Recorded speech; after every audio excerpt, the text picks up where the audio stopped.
What's up, guys? It's the Bay Bros back again for another video, and today it's the review of Scythe Incendio 460 taper.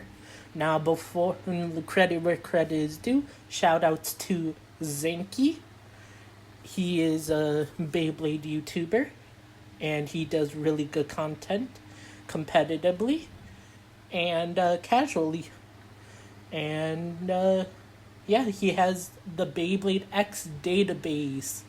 So shout out to Zenki. Anything that's said in the video will be referencing the Beyblade X database.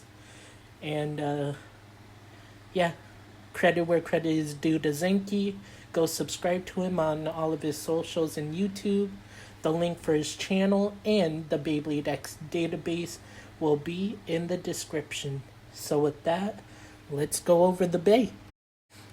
To give a system overview, your blade is one make contact with other blades. Your ratchet determines height and burst resistance, and your bit also determines burst resistance, but also your movement pattern. Moving over to the part by part, we had the Scythe Incendio blade.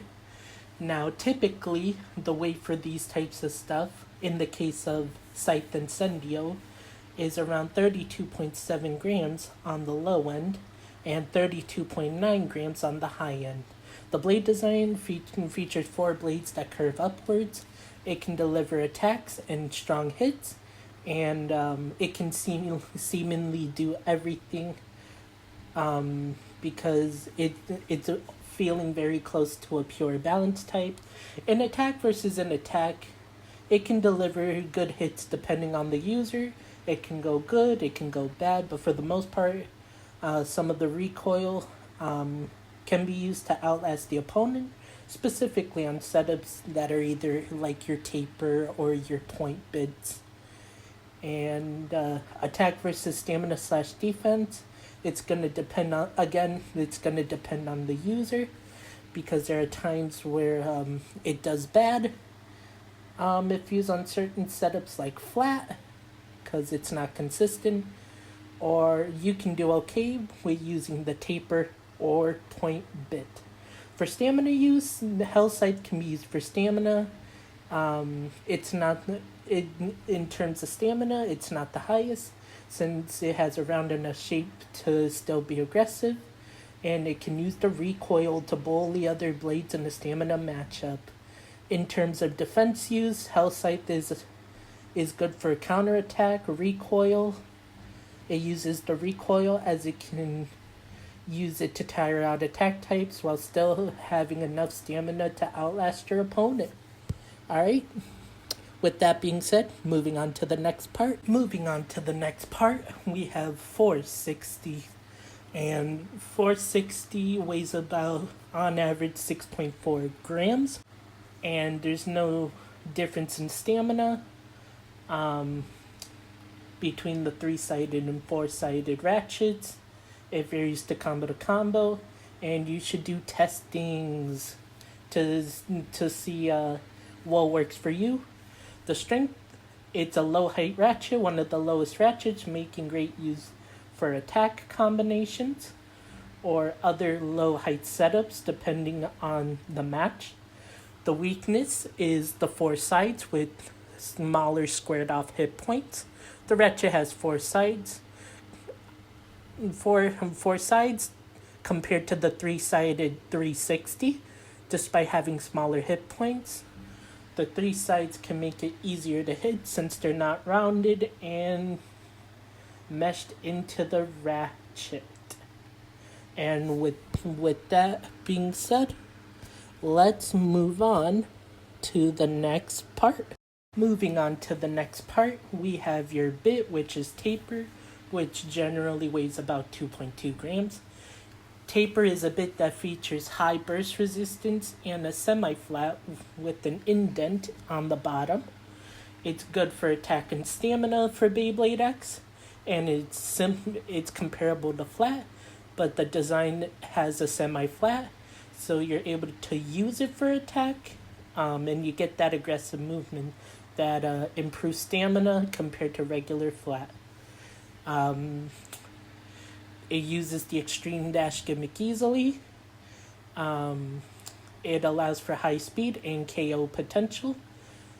And it's able to pick up speed, and it achieves high rotational speed and making it proficient in knocking out your opponent. And the burst resistance, due to being a bit with the very high burst resistance, it makes this bit great to use due to the minimal burst risk. The weaknesses are the mixed attack potential, although Taper has the opposite issues of Flat. While Flat can kind of fail for stamina performance, Taper kind of falls short for attack performance because it requires a good shoot and make it very similar performance to Flat when a blader is optimizing their shoot. This is both a pro and a con.